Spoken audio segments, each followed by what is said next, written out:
He thought he'd gotten away with it standing there, grinning like nothing happened, his arm around the woman he swore he didn't even talk to. But karma doesn't always show up loud or angry. Sometimes it walks in quietly, on four legs, with soft fur and knowing eyes. And when it does, it doesn't just reveal the truth, it makes sure everyone sees it. Maya had always been the calm one, the type who kept her promises and believed that people meant what they said. She wasn't naive, just trusting. Her friends used to say she had this old soul energy, the kind of woman who still wrote thank you cards and made soup when her neighbors were sick. When she met Eric, he seemed to love that about her. He was charming in a lazy way, like someone who knew exactly how to make people drop their guard. They met at a mutual friend's barbecue, where he made a joke about her dog, a golden retriever named Milo, stealing his burger. She laughed, and that was how it started. At first, everything felt easy. Eric moved into her place after a year, saying his lease was up, and it just made sense. He was funny, good with Milo, and had this quiet confidence that made Maya feel safe. But then, little things started to shift. His phone was always face down. He started working late, though he'd come home smelling like expensive perfume Maya didn't wear. When she asked about it, he'd laugh, pull her close, and tell her she was overthinking things.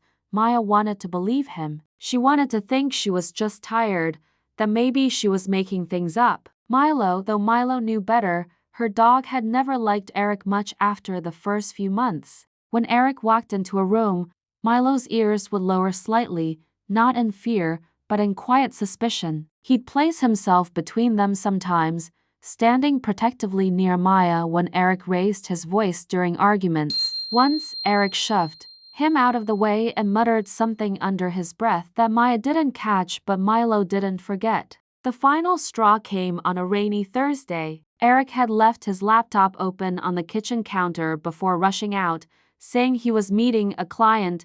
Maya wasn't the type to snoop, but Milo accidentally brushed against the counter, knocking the screen awake. And there it was, a message thread, open and impossible to miss. Her heart slowed as her eyes scanned the words. The texts weren't about work. They were about plans, hotels, and pictures of a woman Maya had seen once before at one of his work dinners. She didn't cry. Not yet. Instead, she felt this strange quiet spread through her. The kind that comes before a storm. She closed the laptop, pet Milo's head, and whispered, "Good boy." For the next few days, she acted normal. Cooked dinner, laughed at his jokes, even asked him how his client meetings were going. Eric smirked, probably proud of how well he thought he was hiding it. He didn't notice Milo's watchful eyes or how Maya stopped asking when he'd be home. What Eric didn't know was that Maya had decided she wouldn't scream, beg, or cry. That wasn't her. She'd been raised to believe that truth doesn't need to be chased, it reveals itself in time. And when it did, she let it do the talking. One weekend, she told Eric her cousin was visiting and asked him to watch Milo while she was gone. He agreed easily, not realizing that Maya wasn't going anywhere. She parked her car a few streets away and walked back, quiet as a shadow, heart pounding but steady. Through the kitchen window, she could see him, Eric, pacing around on his phone, laughing. Then, the doorbell rang. It was her, the other woman, dressed casually, smiling like she'd done this before. Eric opened the door and let her in without hesitation.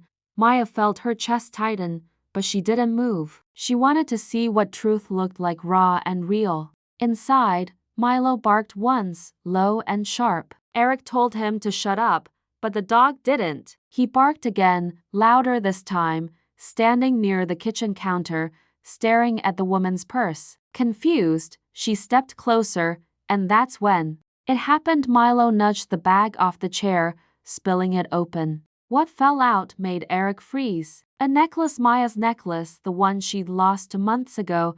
The woman gasped, realizing what had just happened. Eric's smirk vanished, and for the first time, he looked truly scared. From outside, Maya quietly stepped back, her breath shaking. She didn't need to go in. She didn't need to yell. The truth had walked in and sat right at his feet in fur, with a tail that wagged just once before turning away. That night, Maya packed his things and left them neatly by the door. When Eric came home hours later, his face pale and panicked, she didn't even need to say anything. Milo stood beside her, calm and steady, like he'd known all along, but that wasn't the end, not yet. Because sometimes karma isn't just about revealing the truth. Sometimes it waits until the person who caused the hurt feels the weight of what they've lost. And Eric's lesson was just getting started. The silence in the apartment that night felt heavy, but not uncomfortable. Maya sat on the couch with Milo's head resting on her lap, her hand slowly brushing through his fur as rain tapped softly against the window. Eric had tried calling, then texting, then calling again, but Maya didn't answer. She didn't block him either. She wanted him to sit with the noise, the same noise she'd been forced to live with for weeks, the whispers of doubt, the ache of wondering. Now it was his turn. When the sun rose, she didn't cry. She got up, made coffee, fed Milo, and began sorting through her next steps. She wasn't the type to make scenes or post things online. She just wanted distance, clarity, and peace. But life has its own rhythm, and karma has a funny way of making its presence known. By the end of the week, everyone in Eric's circle knew what happened. It started with the woman, the same one Milo had exposed. She didn't take rejection well. When Eric tried to spin the story, she posted screenshots. Every message, every photo, every lie. His job found out. His friends stopped replying. The smirk he'd worn so easily before disappeared from his face faster than Maya expected. She hadn't planned any of it, but she couldn't say she was surprised. A few days later, Eric showed up at her apartment, drenched from the rain, holding flowers that drooped from the storm. He knocked gently at first, then harder when she didn't answer. Milo barked, low and steady. Maya looked through the peephole, then turned away. She didn't open the door. Through the wood, she heard him say, "Please, Maya, I made a mistake." His voice cracked, desperate, almost unrecognizable. "You know I love you." She stood still, her hand hovering near the knob, but she couldn't move. Love didn't sound like that. Love didn't hide in text messages or disappear after sunset. Love didn't need to be begged for after it was thrown away. After a while, Eric gave up and left. The sound of his footsteps fading down the hall felt like the end of a long, exhausting chapter. Maya exhaled and looked down at Milo. The dog tilted his head, then wagged his tail gently, as if to say, "You did the right thing." Weeks passed, and little by little, Maya started to breathe easier. She picked up new projects at work, joined a weekend hiking group, and even adopted another rescue dog, a shy little Labrador named Penny, who followed Milo everywhere. For the first time in months, the house felt alive again. Then one morning, while walking both dogs in the park, she saw Eric sitting on a bench across the pond. He looked thinner, quieter. He saw her too, and their eyes met for a brief moment. There was no hate in hers, just distance, a kind of quiet understanding that the story was over. He didn't approach. He just watched her walk away with the two dogs trotting proudly by her side. What she didn't know, at least not then, was that Eric had lost almost everything. His company had let him go after the scandal, his new relationship had ended within days, and his reputation, the one built on charm and control, had cracked wide open. Karma hadn't just knocked on his door. It had moved in and unpacked its bags. Months later, Maya was back home one evening when she found an envelope slipped under her door. There was no name on it, just a folded piece of paper and an old photo, one of her, Eric, and Milo from the early days. On the note, Eric had written, "You were the best thing I ever had. I finally understand that." She didn't smile, but she didn't tear it up either. She placed the note in a drawer, closed it gently, and went back to the living room where Milo and Penny were waiting. She sat on the rug between them, rubbing their ears as they leaned into her. The warmth of the moment reminded her that peace doesn't always come from payback. Sometimes it's in the quiet proof that you've healed, while the one who hurt you is still trying to find a way back to who they used to be.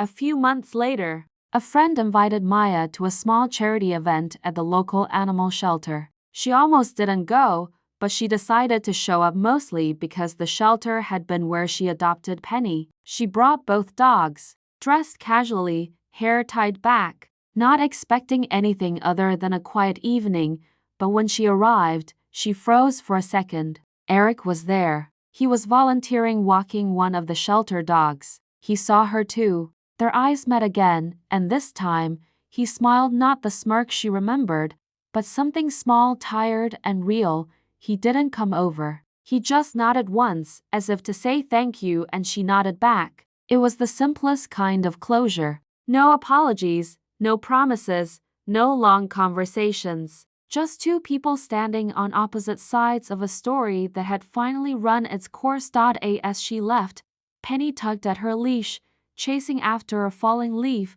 while Milo barked softly in approval. The evening light caught them just right, golden and calm. Maya thought about how strange life could be, how a dog's intuition had saved her from years of pretending, and how sometimes the quietest companions see the truth long before we do.